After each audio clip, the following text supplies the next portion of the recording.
ये पूरी की पूरी जिम्मेदारी संविधान ने हमें दी है। इसलिए हमें ही समानता लानी है, हमें ही सौहार्द में रहना है, हमें ही पर्यावरण की व्यवस्था करना है और हमें ही देश को राष्ट्र बनाना है। क्योंकि देश राष्ट्र नहीं है आज भी। राष्ट्र होने की पहली कंडीशन क्या है कि हम सब एक होने चाहिए।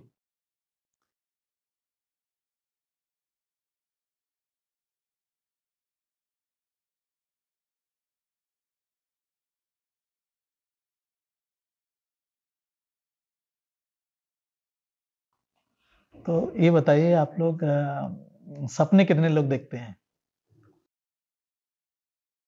सपने तो सभी देखते हैं ना, सभी देखते हैं। तो कोई डिस्क्लोज कर सकता है, अपने रहस्य खोल सकता है, क्या सपने देखते हैं? कोई सपना जो आपका, जो लगता है कि आपको, किसी को आईएएस बनना हो, किसी को आईपीएस वगैरह बनना हो, साइंटिस्ट के भी कई लोग सपने देखते हैं। किसी एक बच्चे का जो लगता है कि मुझे ये बनना है। परिचय नहीं हुआ इसलिए मैं नाम नहीं ले सकता किसी का। आप बताइए, आप सबसे आगे हैं तो। आप डांसर बनना चाह रहे हैं। नाम क्या है? गरिमा।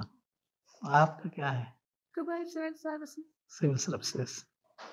दीप्ति पटेल। दीप्ति पटेल। और आईएएस ऑफिसर बनना है। ठीक, बहुत अच्छा। अच्छा, इसके अलावा और क्या क्या बन सकते हैं हम लोग? क्षमताएं तो बहुत अपार हैं, मानव के अंदर है, अपार क्षमताएं हैं और समय भी बहुत है। कई लाख घंटे। मुझे लगता है कि सोने को और उसके अलावा भी अगर टाइम निकाल दें तो 3-3.5 लाख घंटे इंसान के पास रहते हैं। ठीक है, और हम क्या करते हैं उस समय को, उस समय की कीमत नहीं अपन सकते ना, कई बार वेस्ट हो जाता है समय में। ठीक है, 3.5 लाख घंटे बहुत होते हैं जीवन में एक्टिव, है ना। वो कैसे मैं बात कर रहा हूँ, आप कभी देखना कि एवरेज एज अगर मान लीजिए 80 साल है किसी व्यक्ति की, है तो 80 साल के ऊपर घंटों में कर लीजिए, फिर 8 घंटे के हिसाब से आप माइनस कर देंगे तो 3-3.5 लाख घंटे बचते हैं। और क्षमताएं बहुत होती हैं, लेकिन हम क्या करते हैं कि हम केवल एक उस पर हो जाते हैं कि बस मुझे आईएएस बनना है, या मुझे कोरियोग्राफर बनना है, किसी को फोटोग्राफर बनना है, किसी को सिंगर बनना है। बनना भी चाहिए, पर एज ए आईएएस के साथ साथ आप सिंगर बन सकते हैं, डांसर बन सकते हैं, क्योंकि ऐसा नहीं कि एक ही स्किल्स आपके अंदर है, अपार क्षमताएं हैं। ठीक है, तो इसके लिए आपको कोई तैयारी मतलब इस तरह से कुछ करते हैं क्या? क्या बताइए?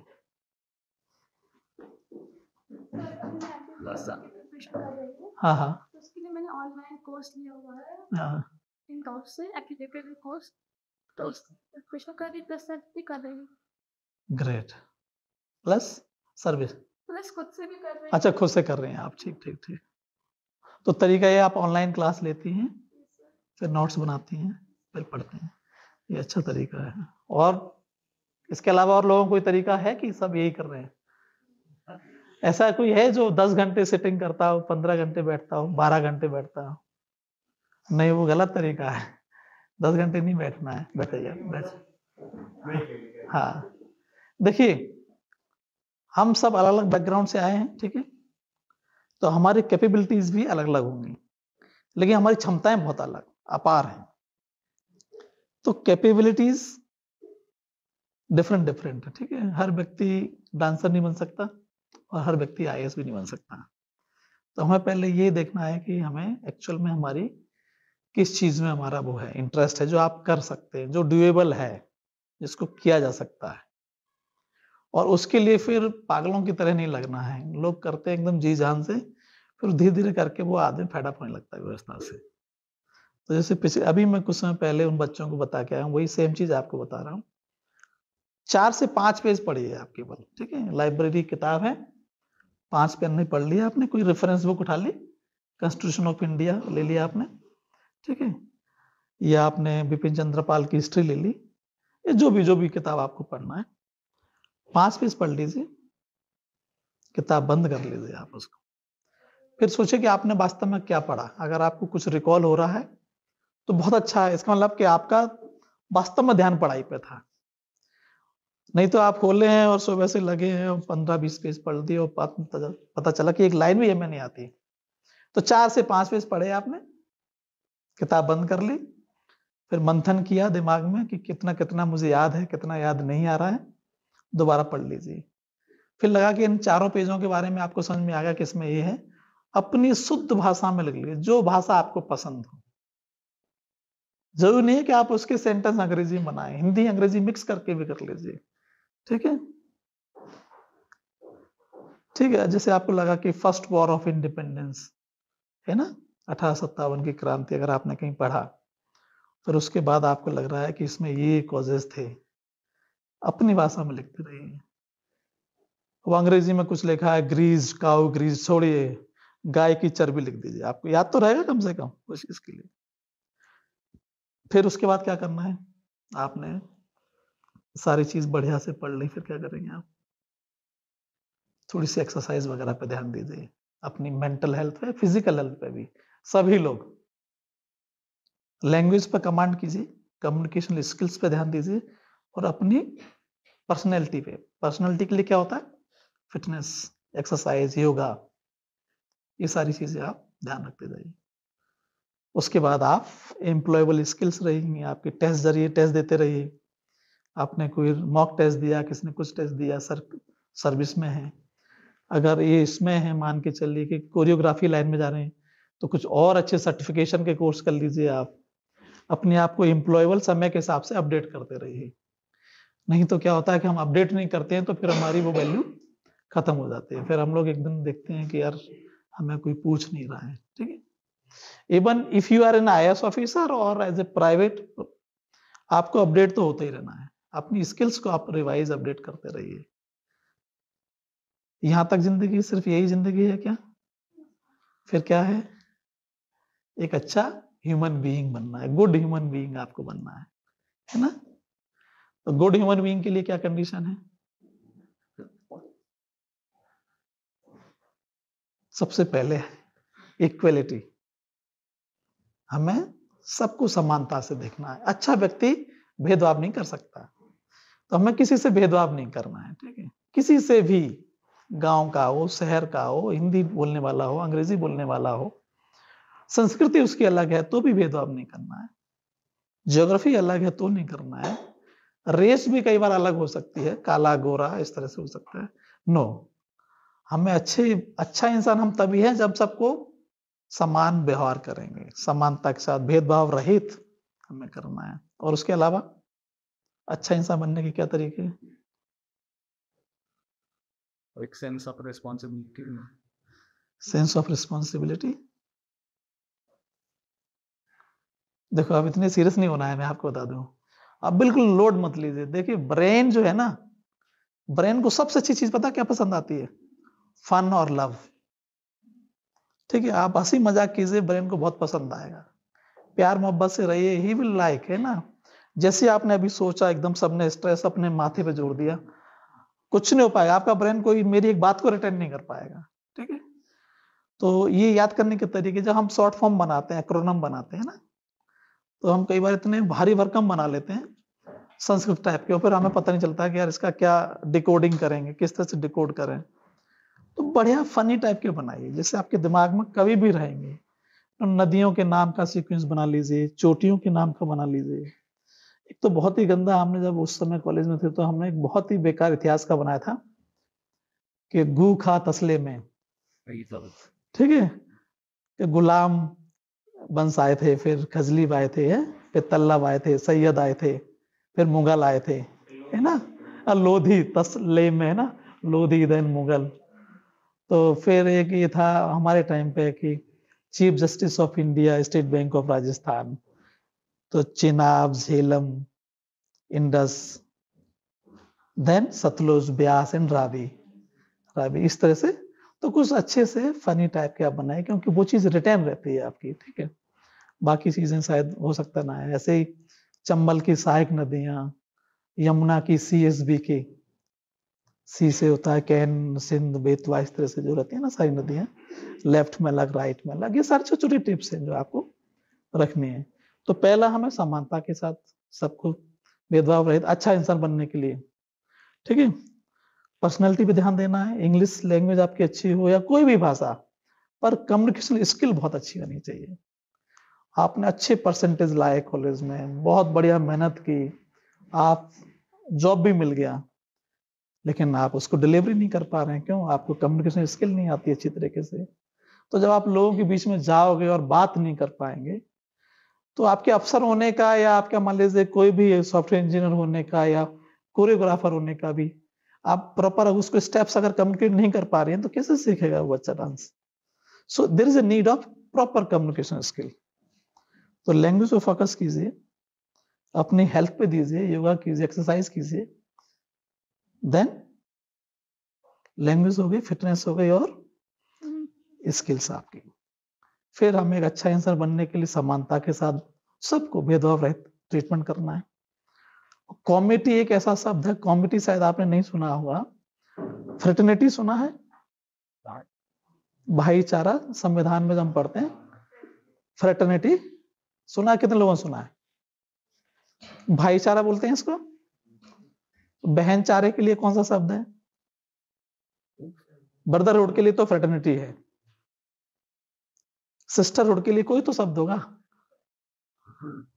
देखिए, ये इंक्वायरिंग माइंड आपके दिमाग में सवाल आना चाहिए हमेशा, अगर आप तैयारी कर रहे हैं तो, कि यार there is a word for brotherhood, there must be a word for sisterhood. जब न्यूज़पेपर पढ़ते हैं तो हम पढ़ते ही चले जाते हैं, ठीक है, कि आज अमेरिका ने रसिया के बीच में तीन समझौते हुए, और 3 में लिख दिया जैसे कि नाभिकीय ऊर्जा, ऑटोमोबाइल सेक्टर और तीसरा लेखा नहीं।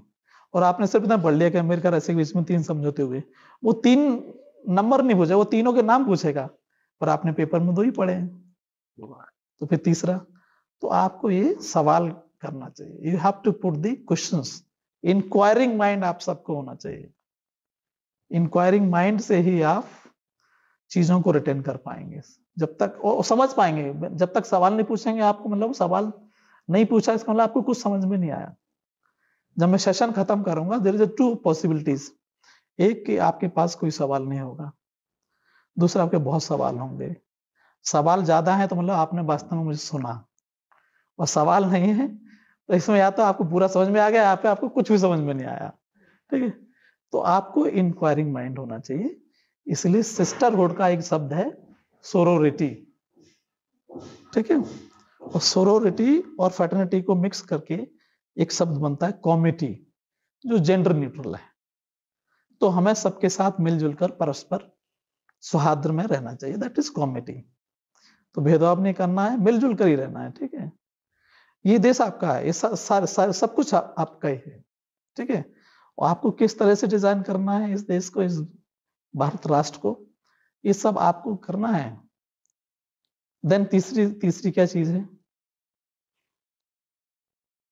एक अच्छा इंसान बनने के लिए, बीइंग ए गुड ह्यूमन? तीसरी कंडीशन क्या है? नहीं, दूसरी मदद तो पहले आप अपने आप को लायक बनाइए, सक्षम बनाइए, ठीक है। हैप्पीनेस है ना, हैप्पीनेस हो सकती है, दूसरों की मदद भी अच्छी हो सकती है, वो कॉमिटी में आ जाएगा बेसिकली, परस्पर एक दूसरे का सहयोग करना। एक और जैसे मिलती है ना तो उससे प्रसन्नता आती है। जब हम आइसोलेटेड रहने लगेंगे, ग्रुप बना के छोटे छोटे, और किसी से बात नहीं करना, तो एंजाइटी आ सकती है, डिप्रेशन आ सकता है।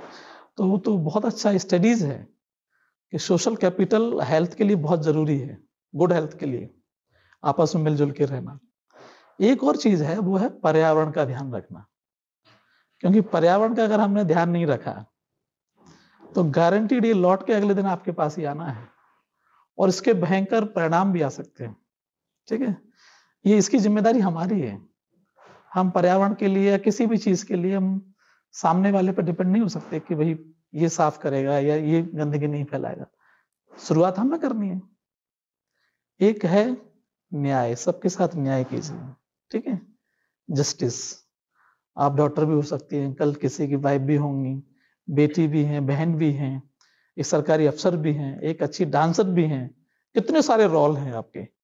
तो कोशिश कीजिए कि हर रोल के साथ आप न्याय कर पाए, है ना, एज ए बेटे, एज ए भाई, as a servant, as a authority. आपको हर तरह के न्याय करने चाहिए। ऐसा नहीं कि बस मैं पुरुष हूं, इस तरह का नहीं होना चाहिए। ठीक है, you do the justice to your position, whatever position you hold in your life. ठीक, तो ये सारी चीजें हैं जो आपको बहुत अच्छा इंसान बना दें, क्योंकि अल्टीमेट एम तो हमारी यही है कि हमें एक बहुत अच्छा इंसान बनना है। ठीक है, अब ये हमें खुद बनना है। ठीक है, बाकी की चीजें किस तरह से करनी है, आपने प्रियम्बल पढ़ा है, चूंकि आज बाबा साहब की डेथ एनिवर्सरी है, तो प्रियम्बल में क्या है और आखिरी में क्या है, नहीं लास्ट की लाइन क्या है, शुरुआत हम भारत के लोग से होती है, हाँ, आत्मर्पित करते हैं। हम भारत के लोग ये जो संविधान है अपने आप को दे रहे हैं, be the people of India to give this constitution our self. और उसके बीच में जितनी भी लाइन लिखी है, equality, liberty, justice, fraternity, dignity, integrity of the nation, ये सब किसको करनी है, हमें करना है। ये संविधान हमें जिम्मेदारी दे रहा है, कोई बाहर का आदमी नहीं दे रहा है। This is our responsibility. लेकिन हम करते क्या हैं, हम ये करते हैं, हम सरकार की तरफ देखते हैं कि सरकारें करेंगी, पार्टियां करेंगी, पॉलिटिकल पार्टीज करें। नहीं, ये पूरी की पूरी जिम्मेदारी संविधान ने हमें दी है। इसलिए हमें ही समानता लानी है, हमें ही सौहार्द में रहना है, हमें ही पर्यावरण की व्यवस्था करना है, और हमें ही इस देश को राष्ट्र बनाना है। क्योंकि देश राष्ट्र नहीं है आज भी। राष्ट्र होने की पहली कंडीशन क्या है कि हम सब एक होने चाहिए। क्या हम एक हैं? कोई बता सकता है कि हम एक हैं? नहीं, हम कैसे एक हो सकते हैं? हम भाषा के आधार पर बटे हैं, क्षेत्र के आधार पर बटे हैं, जाति के आधार पर बटे हैं, धर्म, संस्कृति, कितने आधारों पे हम लोगों को बांट दिया। महिला पुरुष के आधार पर बांट दिया हम लोगों को, जो इतने टुकड़ों में बांट दिया है, तो सवाल ही नहीं है कि हम एक राष्ट्र बन सके। हम इसलिए देश आज भी देश है, पहले भी देश है। India is not a nation, India is a country basically. तो राष्ट्र बनने के लिए हमें एक होना चाहिए। और एक होने की पहली कंडीशन क्या है कि ये जो विविधताएं मैंने बताई आपको, भाषा की, धर्म की, जाति, इन सारी विविधताओं में, डाइवर्सिटीज में समानता होनी चाहिए। There must be equality in diversity. जब तक इक्वलिटी इन डाइवर्सिटी नहीं आएगी, ये जो लेवल हमारे लगा दिए जाते हैं, ये गांव का है, शहर का, सारे लेवल जब तक हम हटाएंगे नहीं और बराबर नहीं रखेंगे, तब तक हम ह्यूमन डिग्निटी को अचीव नहीं कर पाएंगे। क्योंकि लेवल, देखिए, मान के चलिए कि मेरे लिए सिर्फ आप इंसान हैं, आपका पद से मुझे कोई लेन देन नहीं, आपके पॉलिटिकल एफिलिएशन से कोई लेन देन नहीं है। अभी सारे जो लेवल लगे, इनको हटा के जो इंसान बचेगा वो आप हैं, वही ह्यूमन डिग्निटी है। पर हमें करना क्या है, इतनी विविधताओं के साथ में हमें समानता चाहिए। अगर डाइवर्सिटी में इक्वलिटी नहीं आएगी तो हमारा देश कभी भी एक महान नागरिक राष्ट्र नहीं बन पाएगा। To be great civic nation we have to ensure equality in diversity. और डाइवर्सिटी क्यों चाहिए? डाइवर्सिटी हैप्पीनेस के लिए चाहिए, एक्साइटमेंट के लिए चाहिए, जीवन में आनंद के लिए चाहिए। कोशिश कीजिए, हम जितने लोग बैठे हैं, हमारे सबके चेहरे एक जैसे होते हैं। लड़कियों के चेहरे एक जैसे होते, लड़कों के एक जैसे होते। क्या जीवन जीने का आनंद आता? क्या लाइफ में कोई एक्साइटमेंट होता? नहीं होता ना। इसीलिए डाइवर्सिटी चाहिए। लेकिन इस डाइवर्सिटी में समानता होनी चाहिए। ऐसा नहीं कि ये छोटे हैं, हम बड़े हैं, हम छोटे हैं, ये बड़े हैं। ये नहीं, हम बराबर हैं दोनों। अब आप सवाल पूछिए, मेरा यही तक था। Thank you.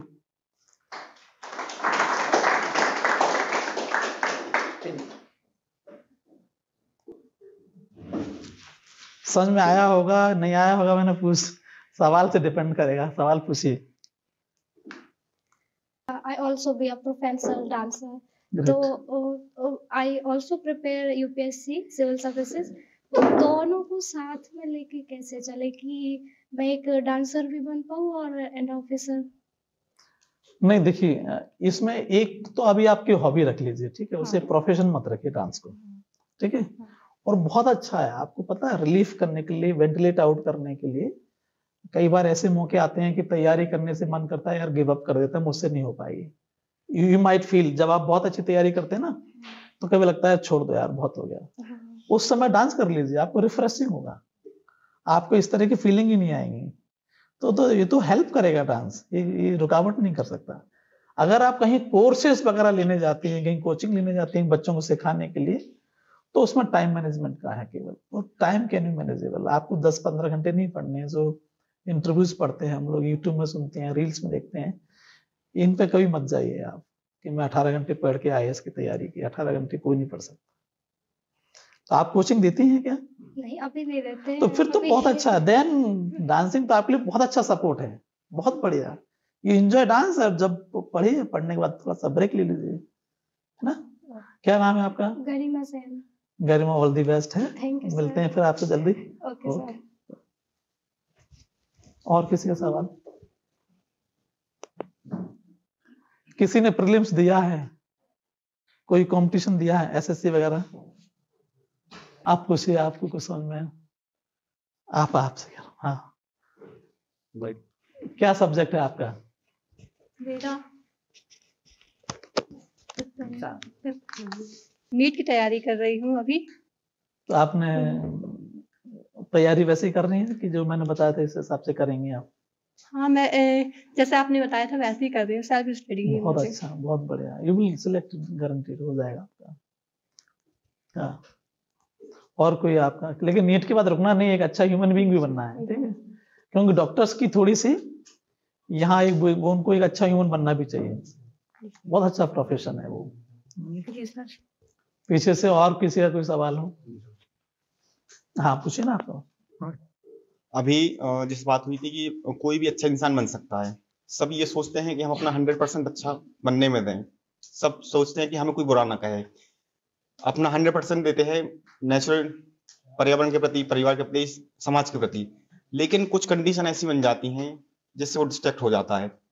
अचानक से वो ट्रैक छोड़ देता है, किसी अदर ट्रैक पे चलने लगता है। तो उसके साथ ऐसा क्या किया जाए कि वो सही रास्ते पे आ जाए, या फिर मतलब जो छोड़ दिया तो उसके साथ ऐसा क्यों हुआ, या कोई भी उसको घटना जो ऐसी होती है उसको चेंज कर देती है, तो ऐसा क्यों हो जाता है? देखिए, सही रास्ते, सही ट्रैक पे नहीं आ पाता रिटर्न। आपके साथ कोई घटना घटित हो गई और उससे आप थोड़े विचलित हो गए, जिस चीज की आप तैयारी कर रहे हैं।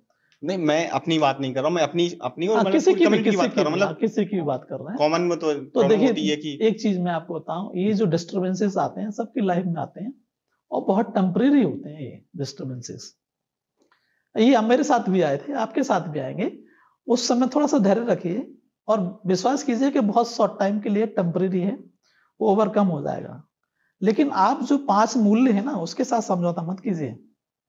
ऐसा नहीं कि आपके साथ कुछ गड़बड़ हुई तो आप किसी को भी भेदभाव करना से ऊंच नीच के साथ ट्रीटमेंट करने लगेंगे, महिला पुरुष बात छेड़ देंगे, या मान लीजिए पेट्रियार्की का एक नया वो लेके आ जाएंगे, रूप लेके आ जाएंगे। नहीं, ऐसा नहीं कि आपने एक खराब समय में विचलित होकर के इन्वायरमेंट को डैमेज करना शुरू कर दिया। नहीं, ये टेम्परेरी चीजें हैं, ये निकल जाएंगी और आप उसके बाद सब चीज नॉर्मल हो जाएगी। Things will be normal. Sir, एक क्वेश्चन ये है कि मैंने देखा है, मतलब ये होता है कि सपोज किसी के यहाँ लड़ाई झगड़े हुए फैमिली में, इस डबल में, तो यहाँ कुछ हुआ तो वो बदला लेने की भावना जो होती है वो खत्म नहीं हो पाती किसी बात। आजकल ये ज्यादा हो जाता, माइंडसेट ये हो जाता कि मैं बदला लेकर रहूंगा, तो उसमें ऐसा क्या हो कि वो ना हो? अब देखिए, ये जो सवाल है, एक तो आप मान के चलिए कि बदले जो होता ना, अपन रिवेंज लेते हैं तो वायलेंस से वायलेंस फैलता है, ध्यान है ना। वायलेंस से वायलेंस होगा, कन्फ्लिक्ट से कन्फ्लिक्ट होगा। और लेकिन अगर आप इसके रिवेंज में ना पड़े तो हम इसको यहीं कट कर सकते हैं। बेसिकली बेसिस साइकिल है ना। बेसिस साइकिल क्या होते हैं कि भाई आपने, उस व्यक्ति ने आपसे बदला लिया, तो फिर आप भी कोशिश करें कि यार मुझे छोड़ना नहीं है इसको। भले ही आप थोड़े से कमजोर होंगे, फिर भी आप दिमाग बनाए प्लानिंग करेंगे कि सही समय पे इसको मैं सिखाऊंगा, सबक तो सिखाऊंगा। और आपने सबक सिखा दिया, वो चुप नहीं बैठेगा, तो ये साइकिल चलती जाएगी। ये बेसिस साइकिल होती है, इससे दिक्कत आएगी। तो आपको क्या करना है कि फॉरगिवनेस से बड़ा कोई सॉल्यूशन ही नहीं है। अगर मान लीजिए गलती से आपके साथ कुछ गलत हो गया, बिल्कुल उससे माफी मांग लीजिए। और माफी हमेशा बड़ा आदमी मांगता है, माफी मांगना छोटे आदमी का काम नहीं। और उसके बाद भी वो रिवेंज ले रहा है, तो उस रिवेंज के बाद आप रिवेंज मत लीजिए। एक्चुअली ये चीज इंसेंटिवाइज नहीं करेगी, मतलब हमें उनके साथ रह रहा है करके दिन किसी और के साथ रह रहा है। नहीं नहीं, वो हम ऐसा सोचते हैं कि आज इसने मेरे साथ धोखा किया, कल किसी और को चीट करेगा। We should not even it is not expecting a wise decision. So don't just forgive करना। नहीं, उसको देखो रियलाइजेशन अगर हो जाता है, मैं आपको बताता वो हूँ। रियलाइजेशन में पकड़ नहीं पाएंगे ना, कैसे मतलब हम कैसे पता करें कि उसको रियलाइजेशन हो गया, क्योंकि अमूर्त विषय हो जाएगा। पता करें कैसे कि उसको रियलाइज हो गया, कोई मेथोडोलॉजी हो इस चीज की या फिर वो तो देखिए उसके अंदर जो बिहेवियर में क्या चेंजेस आ रहे हैं। अगर मान लीजिए फिर भी नहीं सुधर रहा है वो, तो फिर उसको कोई ना दूसरा आदमी जो अमानवीय आदमी होगा वो उसको कर देगा। पर हमें मानवीय रहना है, ठीक है। मानवीय अमानवीय में यही अंतर है। लेकिन आप पहली स्टेप जरूर ले लीजिए। हम क्यों किसी आग को जलाने में घी डालें? मेरा काम ये था कि मुझे उससे माफी मांग लेनी चाहिए और अपने काम में जो मैं काम कर रहा हूं, क्योंकि आप एक अच्छे काम के लिए कहीं बिजी हैं, ठीक है। बात गेम बोलते चार हुई थी द पीपल, तो इनकी रिस्पांसिबिलिटी शायद बाकियों के लिए भी बनती होती, सभी की, किसी और सभी के साथ की, अगर इनजस्टिस हो, सभी की। हाँ इनजस्टिस हो रहा है हाँ और ये जस्टिस को विटनेस कर रहे हो, फॉरगिव कर दे रहे हो, हाँ हाँ। तो वो इनजस्टिस को आगे बढ़ाना नहीं हुआ। नहीं देखिए, पहले तो ये हम सबकी जिम्मेदारी है, आपने बोला, ठीक है। और उसमें से एक व्यक्ति नहीं मान रहा है उस बात को, ठीक है। इन्होंने आके उस व्यक्ति से माफी मांग ली, ठीक है। अब क्या कहेगा कि यार इतने लोगों के सामने, ठीक है, धीरे धीरे करके यू विल रियलाइज, गारंटेड। एक बार ट्राई कर लीजिए। हाँ, हमें ऐसा लगता है कि इस व्यक्ति ने मेरे साथ धोखा किया, मुझसे पैसे लेके भाग गया और मैं अगर पुलिस में शिकायत नहीं करूंगा तो हो सकता है कि वो जाने कितनों को चीट कर लेगा। तो उस केस में आप कर लीजिए, ठीक है। क्योंकि वो क्या है, ऐसा है, मॉनिटरी टर्म्स है, वो डिसीजन वाला मैटर है, ठीक है। वो वैल्यू नहीं है, वो आपका डिसीजन है, ठीक है। उसमें रिवेंज वाली चीज नहीं है, ठीक है।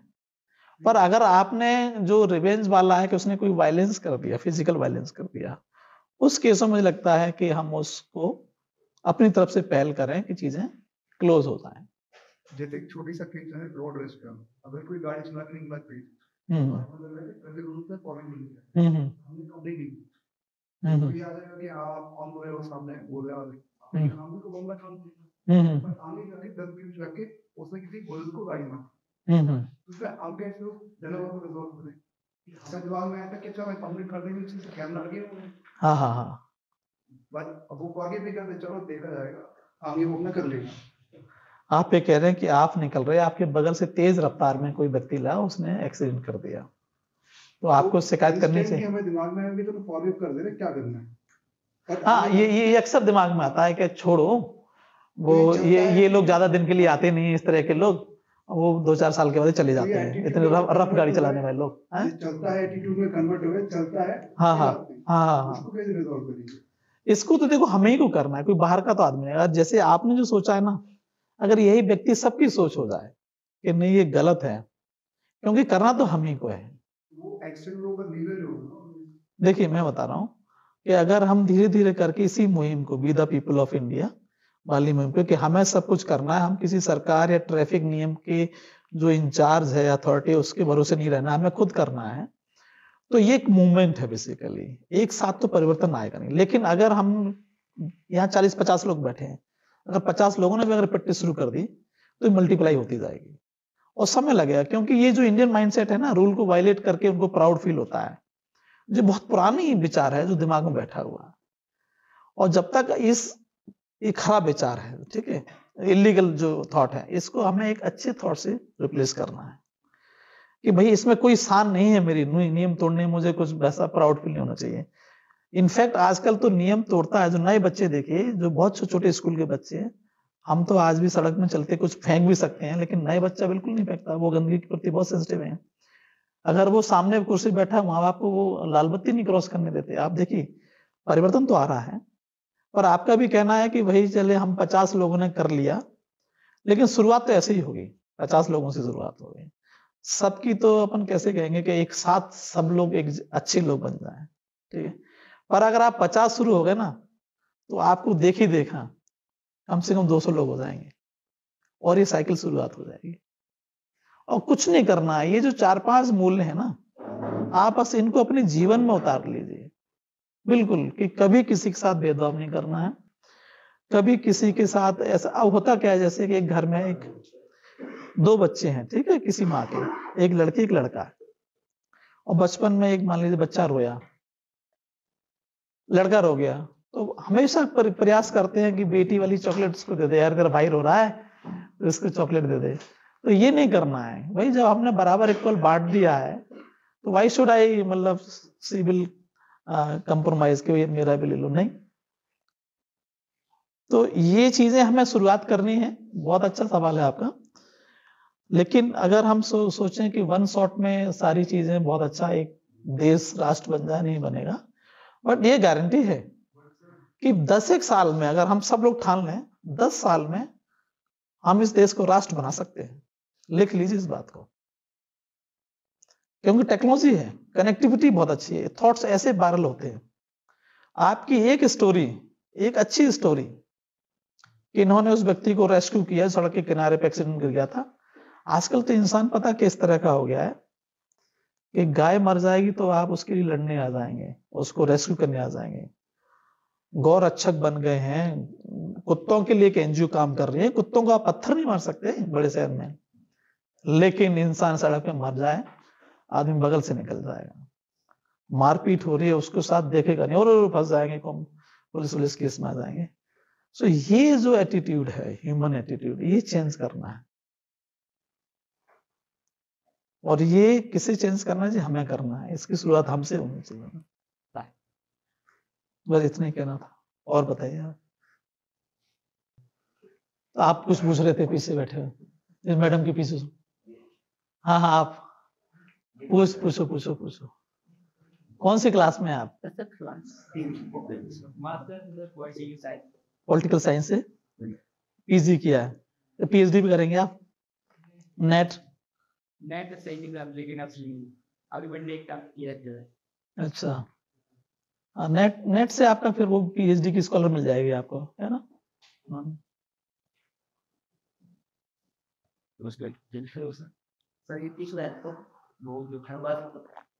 discussion that all the class one work topic that boys को कहीं पैसे बनते हैं उनके टाइम तो हमेशा भी नहीं आता तो this private company profit big हाँ हमारा डिस्कशन रहता है और लाइक बड़ा काम लगता है मतलब आई स्पीड तो सब वो नहीं को हायर नहीं कर देते नेक्स्ट लेवल का, मतलब महिलाओं को ही हायर कर लें। लगता है हमको कंपेयर बराबर टाइम, अच्छा, उनको कम पैसा मिलता है।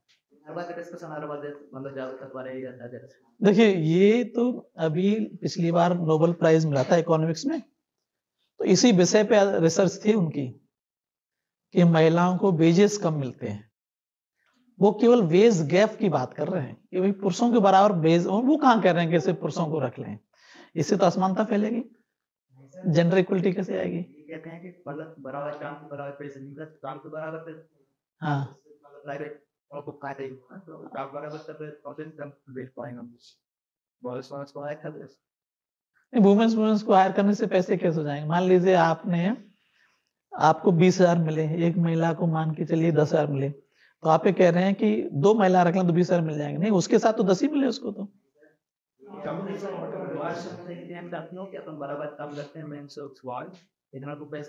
तो सच्चाई है इसमें, हाँ ये ट्रुथ है, इसमें बिल्कुल नोबेल प्राइज भी मिला है। अच्छा, इसका समाधान पूछ रहे हैं आप मुझसे? प्राइवेट जैसे हम जैसे कि बराबर काम करते हैं दोनों, हम एक दोनों बराबर काम करते हैं तो लाते को रखूं दो रखते मैं 3 रखते ना, ये सिद्ध करना चाह रहे हैं एंड गेट दिखा रहे हैं कि जेंडरबाजी नहीं, वो ये कह रहे हैं कि हम जो है, हम डाइवर्स काम कर सकते हैं, कोई भी काम कर सकते हैं, अगर उनको पैसे बचाने होते हैं प्राइवेट कंपनी को तो हम नहीं सर आप मैं समझ गया आपका सवाल। जो प्राइवेट वाले हैं वो लड़कों को क्यों रखते हैं? इनका सवाल देखिए, बहुत अच्छा सवाल है कि भाई प्राइवेट को तो प्रॉफिट से मतलब है, और लड़कियां कम पैसे में काम कर सकती हैं, लड़कों को ज्यादा देना पड़ रहा है, तो लड़कों की जरूरत क्या है? वो कम पैसे में एक की जगह 4 लड़कियां रख लें, ये इनका सवाल है ना? और काम भी ज्यादा हो जाएगा और प्रॉफिट हो जाएगा, काम ज्यादा और प्रोडक्शन ज्यादा हुआ तो प्रॉफिट भी ज्यादा हो जाएगा। ये आपका सवाल है ना? कौन आंसर देगा बताओ? आप में से कोई देगा आंसर इसका? आप देंगे? हैं? क्या ये सही है? नहीं। देखो इसमें ये देखना है कि भाई ऐसे क्या रीजंस हैं जिसमें पुरुष को ज्यादा पे कर रहे हैं महिला को। हम इस पर बात करें कि भाई डिफरेंस क्यों आया है, डिफरेंस का रीजन क्या है। ठीक है, अगर वास्तव में इसका कोई वैलिड रीजन है तो ओके, चलो मान लेते हैं। ठीक है, एक रिसर्च में हुई थी कि महिलाएं जनरली बहुत दूर नौकरी नहीं कर पाती। ठीक है, वो अपने घर से 20, 25, 30, 40 किलोमीटर दूरी तक जाती हैं, उसके बाद वो नहीं जाती। ठीक है, तो उनको लगता है कि मुझे 50 किलोमीटर पर डे जाकर के 25,000 मिल रहे हैं, तो अच्छा मैं 15,000 रुपए अपने 5 किलोमीटर के दायरे में काम कर लेते। ठीक है, तो इसमें वो बेस गैप नहीं आया है। ठीक है, ये इसमें मैटर ऑफ चॉइस है। उनको 50 भी मिल रहा है क्योंकि 50,000 या 25,000 के लिए उसको डिस्टेंस काफी जानी है। क्योंकि महिलाओं की बहुत सारी चीजें हैं, उनको कई सारी चीजें देखनी पड़ती हैं, तो वो सोचते हैं कि पास में ठीक है। और एक और रीजन है क्यों वो पास को प्रेफर करते हैं, क्योंकि घर में जो रिस्ट्रिक्शंस हैं उसके साथ। आप तो 2 बजे पार्टी कर सकते हैं किसी नाइट क्लब में जाकर के, पर नॉर्मली एवरेज जो घर में महिलाएं हैं, लड़कियां हैं, उनको आप बताइए किसके घर में अलाउ है रात को 10 बजे के बाद? मतलब सर आप लाइब्रेरी का एग्जांपल ले लो। हाँ, 6 बजे के बाद रात में कितने लड़की होती है, कितनी लड़की का रेशियो क्या है, हाँ, आप ऑटोमेटिक पता चल जाए।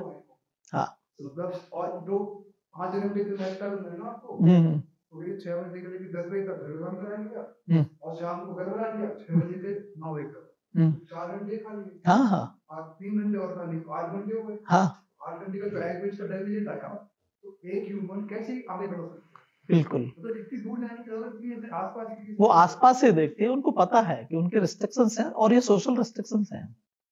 जबकि समाज में देखो जेंडर सोशल कंस्ट्रक्ट है, आप जानते हैं जो जेंडर है बेसिकली वो सामाजिक कंस्ट्रक्ट है और सेक्स बायोलॉजिकल है। तो हम बायोलॉजिकली डिफरेंट हैं पर सोशली हम समान हैं। सामाजिक सोशल साइंस के हिसाब से समाज में कोई भेदभाव नहीं किया है, सारे काम आप कर सकते हैं। और आप देखेंगे इंडस वैली सिविलाइजेशन से पहले भी समाज का एवोल्यूशन, शायद मैंने पिछली बार समझाया था, मैं फिर से थोड़ा सा 2 शब्द में बताता हूं कि समाज का एवोल्यूशन कैसे हुआ। कि हम सारे किस तरह के लोग थे, हंटर और गैदरिंग का काम था। हंटिंग का काम कौन करता था? पुरुष करते थे, महिलाएं गैदरिंग करती थी और शाम को अपना जीवन यापन चलता था। फिर लगभग 5,000 साल पहले कुछ लोग आए बाहर से, कई हिस्टोरियन ने उन्हें आर्यन बोला, आर्यन आए, अफगान टर्की से यहां से आए, घोड़ों पर आए, अपनी बहन बेटियों को साथ लेकर के नहीं आए वो। तो फिर इन्होंने आकर के अपने साथ नई संस्कृति लेके आए, नई भाषा लेकर के आए। और जो हमारे जो पूर्वजन थी, हमारी जो महिलाएं थी, उनके साथ उनका ट्रीटमेंट अच्छा नहीं था। तो धीरे धीरे करके उन्होंने अपने कल्चर संस्कृति थोपना शुरू कर दी और महिलाओं को सब्जुगेशन कर दिया, मतलब अपने अधीन ले आए वो सारी महिलाओं को। तो महिलाओं का सब्जुगेशन हो गया।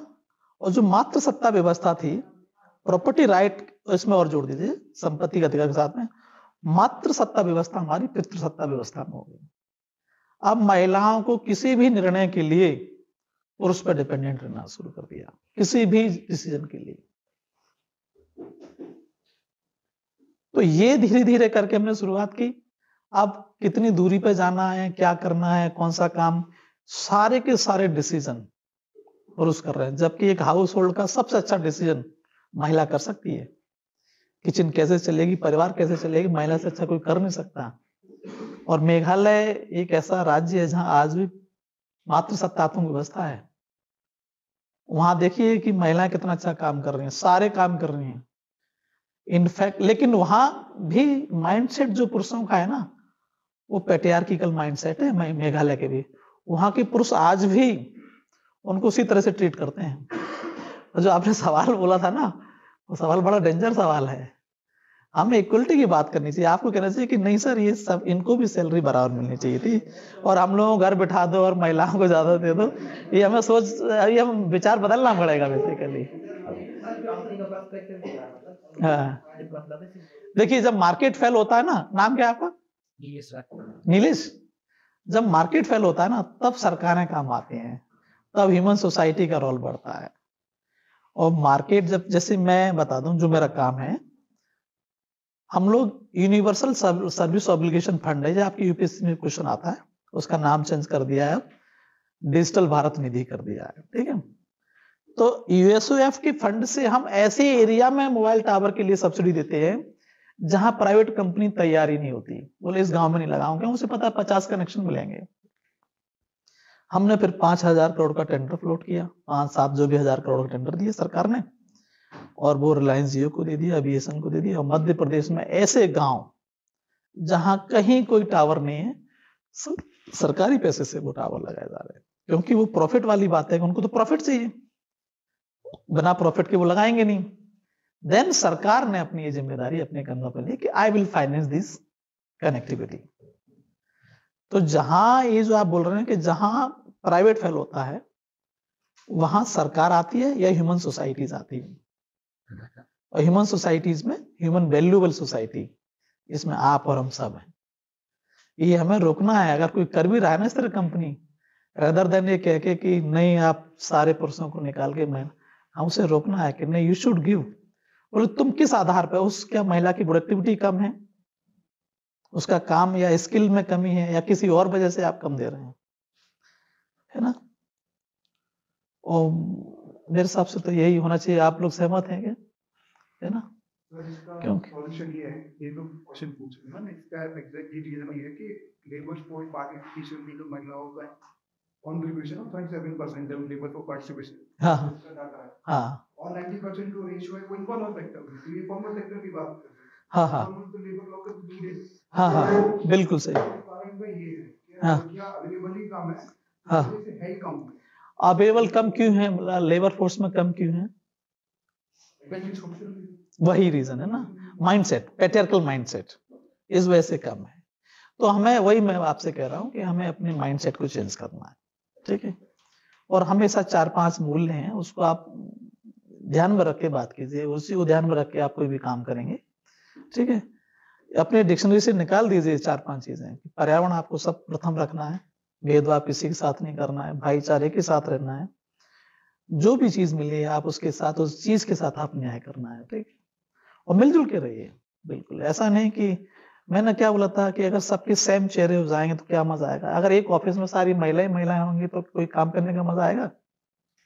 नहीं आएगा।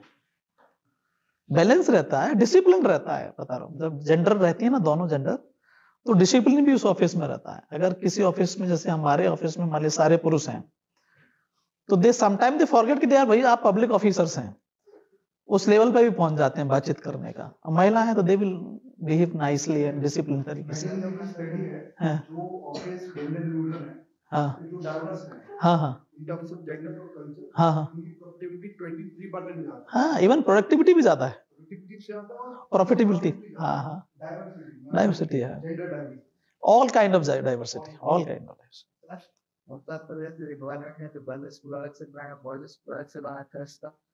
वो माइंडसेट गलत है, वो माइंडसेट गलत है। और उसका रीजन था, समय, हर कंटेक्स्ट में जो चीजें बनी है ना, देखिए प्रियम्बल में कहीं इन्वायरमेंट लिखा है? कहीं नहीं लिखा पूरी प्रियम्बल में, क्योंकि जब ये प्रियम्बल बन रही थी तब वास्तव में पर्यावरण बहुत बड़ा विषय नहीं था। प्रदूषण और पर्यावरण उस समय कोई ऐसा विषय नहीं था, लेकिन आज है, 21वीं सदी में है वो।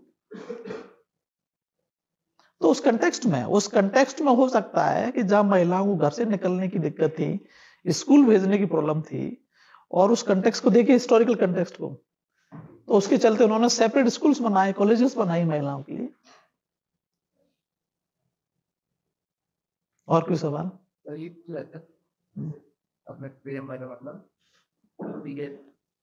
बैकवर्ड क्लास भी वो देते हैं, वो सारे कास्ट रिलेटेड क्वेश्चन जो है, तो ऐसा रहता है ब्रिटिश लोग जन्म की बात करी जाती है, लेडी तो शादी के बाद, हाँ कपड़े वाले 5 वगैरह जब लगते हैं 8, हाँ ये होता है जैसे कि मुस्लिम जो वैसे होती है, हाँ उनको तो सर वो अलाउ नहीं करते, मतलब बाहर आना है, हाँ हाँ सब पहले अलग ये कहना चाहिए ना सर, पहले उनको अपनी बराबरी बनाए, हाँ और पहले तो मुस्लिम गर्ल्स को हिंदू गर्ल्स को बराबरी बनाए, industry का वॉइस बड़ा पीपना हाँ हाँ अपन क्या करते हैं सर ज्यादा देख के आदत पर्सपेक्टिव है कि ज्यादातर बात डिस्कशन में होता है कि कम्युनिटी की मतलब लेके करते हैं दैट प्रॉब्लम क्रिएट को अपन नहीं देखो इसमें एक चीज है कि प्रोग्रेसिव सोसाइटी जितनी भी हैं वर्ल्ड में है सारी प्रोग्रेसिव सोसाइटीज में हम मूव कर रहे हैं इक्वलिटी की ओर, समानता की ओर, ठीक है। इंडिया में सचर कम्युनिटी को देखेंगे तो Muslim community is not progressive community, वो प्रोग्रेसिव कम्युनिटी नहीं है आज भी। अगर आप कह रहे हैं कि हम लेकर के आ जाएं तो ये भी नहीं कर पाएंगे, उनको स्वतः आने दीजिए, वो खुद आएंगे। और आपको बताऊं बहुत चेंजेस आ रहे हैं धीरे धीरे करके, और इसकी वेव ईस्टर्न एशिया में शुरुआत हो चुकी है। कई लोगों ने ये जो था ना बुर्का या जो बोलते हैं है ना हिजाब इसके अगेंस्ट प्रोटेस्ट करना शुरू कर दिए, और टाइम विल कम, पर वी आर नॉट अथॉरिटी कि भाई इनको निकाल के कल इनके बोल दें कि आ जाओ बराबर, है ना। ये आप ये फोर्स कर दो, क्योंकि देखिए संविधान की प्रियम्बल में क्या लिखा है, लिबर्टी में expression of thought, belief, worship, faith ये निजी हैं। अगर इनको पहनना है तो पहनने दीजिए, फिर ये रेस में या प्रोग्रेस में पीछे रह जाएंगे तो इसकी जिम्मेदारी यही है। लेकिन लेटर ऑन अगर किसी स्टेज पे इनको रियलाइज हो जाएगा, वो इस तरीके से हम देखते हैं नॉर्थ वर्सेस साउथ को नॉर्थ में बैठे हैं, हाँ तो जो मुस्लिम अगर साउथ में है जो बंदा हिंदू है या किसी भी रिलीजन के नॉर्थ में, तो क्या कंपेयर कर पाएंगे वो उसको पर कैपिटा भी, लेबर फोर्स भी, बाकी उसकी सोचने का तरीका और न्यूट्रिशन जो भी कितने पैरामीटर को कितने मैटर्स होते होंगे, हाँ इनका फर्क वहां पे जाएगा ना। क्या अपन नॉर्थ में और कंपेयर कर रहे हैं अपन जिसको देख पा रहे हैं, हाँ बिल्कुल सही, हाँ बिल्कुल नेचुरल है। एक मुस्लिम लड़की को जो साउथ में है तो क्या उसको कंपेयर कर पाओगे हिंदू लड़की को या जैन लड़की को? नहीं, लेकिन उनका सवाल स्वाभाविक है, क्योंकि जहाँ जिस एरिया में नॉर्थ के सवाल पूछेंगे। नहीं, इसकी पॉलिसी की जरूरत नहीं है। देखिए कोई भी लॉ आपके राइट्स और लिबर्टी को प्रोटेक्ट नहीं कर सकता। कहते हैं ह्यूमन राइट्स। आपके नियम बनाने से अगर चीजें हो जाती हैं तो संविधान में तो इक्वलिटी दे रखी है पहले दिन से, फर्स्ट डे 75 साल हो गए, अनटचेबिलिटी दे रखी है, यूनिफॉर्म सिविल कोड भी है कि नहीं है? लेकिन कहाँ हो रही है? अंग्रेज पिछड़े का तो ऐसा हो रहा है ना, हाँ कोई पिछड़ा है तो अंग्रेज आगे हैं किसी से, बस अब कॉन्टेक्ट बड़ा देख रहे हो तो पिछड़े ही हैं, चाहे कहीं भी बैठे हैं। मतलब हम पिछड़े का मतलब हम मतलब जैसा महिला है, हाँ तो किसी पर्टिकुलर कम्युनिटी से आ रहा है, हाँ हाँ बोल रहे हैं कि पीछे जो कम्युनिटी है वो पीछे रह गई, हाँ जब आगे पर उनको आगे मिला। हाँ तो ये जो पर्सपेक्टिव है ये बहुत लिमिटेड है। अगर आप सही पर्सपेक्टिव से देखोगे एग्जैक्टली कहाँ तक पहुंच रहा है ना, रेफरेंस का चेंज होना चाहिए, क्योंकि हमसे आगे जो है वो रेफरेंस समझ के आगे हम जो पीछे वाले हैं। लेकिन देखिए हम क्या कर सकते हैं, हम इक्वल अपॉर्चुनिटी दे सकते हैं महिला पुरुष को, ठीक है। अब उसका पोटेंशियल है, वो किस हाइट पे आगे जा सकती है, किस हाइट पे पीछे रह सकती है, पर क्या हमने वास्तव में समानता के अवसर दिए महिलाओं को? सवाल ये आता है। सर नहीं दिया है। ये बोला जाए कि जो बच्चे या बॉयज पढ़ रहे हैं और सीखते हैं, जॉब कर रहे हैं, उनकी मेंटालिटी चेंज हो गई, तो सर ये सब इतना सोच दिखाने कीजिए। मेरे अकॉर्डिंग मुझे नहीं लगता कि सभी की। देखिए मैडम 1848 में पहली बार तो आपको स्कूल के दर्शन हुए, सावित्रीबाई फुले ने कराए, तो 250-300 साल तो पीछे पहले ही चल रहे हैं आप लोग महिलाओं को। तो कम से कम आज तो उनको बराबर अपॉर्चुनिटी अवसर दे दीजिए इक्वलिटी के। तो देते नहीं सर। हाँ नहीं, अब आपको लेने हैं एक्चुअली, मुझे ऐसा लगता है कि अब आप अवसर छीन लीजिए, इतने बन जाइए कॉम्पिटेंट, अपने पोटेंशियल को इतना बढ़िया कीजिए कि अवसर खुद आपके पास चल के आए। अगर लड़का 6 बजे निकल जाएगा पढ़ने के लिए तो वो चलेगा। हाँ ये वास्तव में, हाँ ये वास्तव में बड़ा चिंता का गंभीर विषय है।